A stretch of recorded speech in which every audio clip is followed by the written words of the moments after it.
रत्नागिरी शहरात सध्या स्पायडर चोरांनी धुमाकूळ घातलाय। स्पायरमॅन प्रमाणे सध्या शहरातल्या दुकानांवर चढून रत्नागिरीतील मध्यरात्री दुकाने फोडली जात आहेत। मध्यवस्तीमधील बाजारपेठेतील तब्बल 5 दुकानं चोरट्यांनी फोडून लाखोंच्या ऐवजावर डल्ला मारलाय। रत्नागिरी शहरातले व्यापारी सध्या चांगलेच धास्तावलेत, कारण सध्या रत्नागिरी शहरात स्पायडर चोरट्यांनी धुडगूस घातलाय। रत्नागिरी शहरातल्या मध्यवस्तीतील राम आळीतली 1-2 नव्हे तर तब्बल 5 दुकानं या स्पायडर चोरट्यांनी फोडलीत।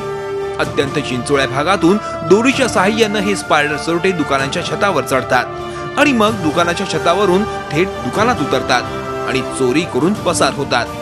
बाजारपेठेतील ओसवाल यांच्या बीसी ओसवाल या कपड्यांच्या दुकानामध्येही डल्ला मारत रोख रकमेसह 50,000हून अधिक किमतीचा माल चोरट्यांनी लंपास केलाय।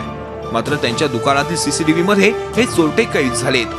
बघितलं कॅश काउंटर फुटलेला होता। पुढे आम्ही गेल्यावर तिकडे बघितलं साड्या बिड्या सर्व काढलेले, टॉवेल वगैरे, अंडरवेअर वगैरे, गार्मेंट्स काढून ठेवले होते बाहेर। त्यानंतर आम्ही वरती पाहणी केली की टेरेस दरवाजावरून फुटलेला होता।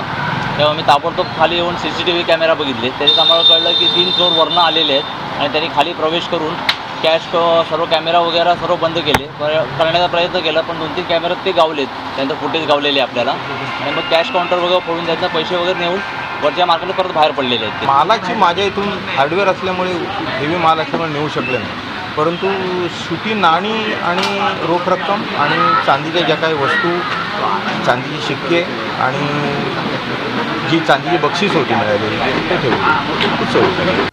या प्रकरणी राजेंद्र मालुष्टे तसंच ओसवाल यांनी रत्नागिरी शहर पोलीस ठाण्यात तक्रार दिली आहे। दुकानातील सीसीटीव्ही फुटेज पोलिसांनी ताब्यात घेतलाय।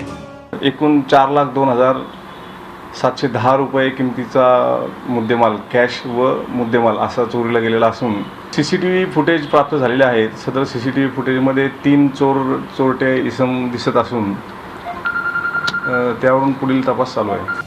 मिळालेल्या माहिती आणि पुराव्यांच्या आधारे पोलिसांनी तपासाची चक्र फिरवलीत।